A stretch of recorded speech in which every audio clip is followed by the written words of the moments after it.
sa inyo mga idol. Sa mga nagtatanong kung paano tayo magsuot ng short, ito short ko. Yan.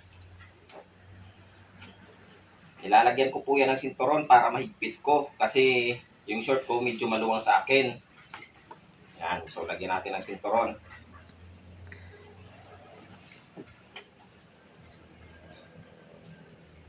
Para makita nyo kung paano ako magsuot bilang isang PWD ng aking short na hindi umaasa sa kay misis.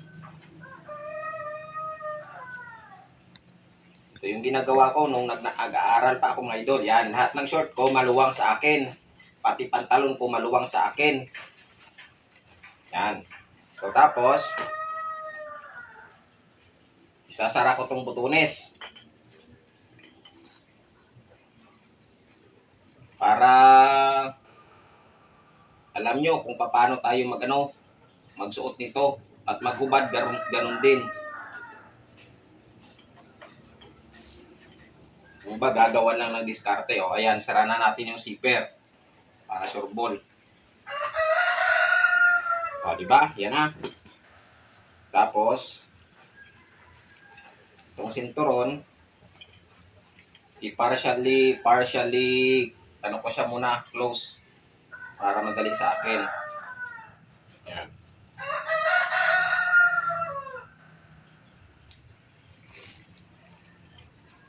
Yan, partially close lang yan. Ganyan. Tapos, suot natin.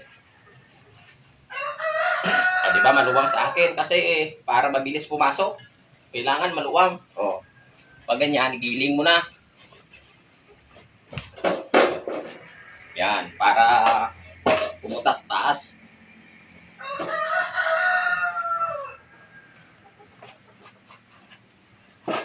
Diba? Ganyan na. Tapos itong sinturon, higpitan na lang. Ganyan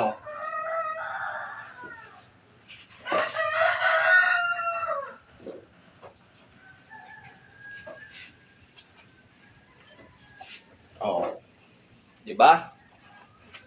Diskarte, nakuha lang sa diskarte.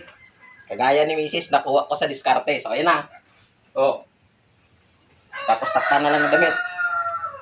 So, ganyan tayo magsuot ng short mga idol. Diskarte lang.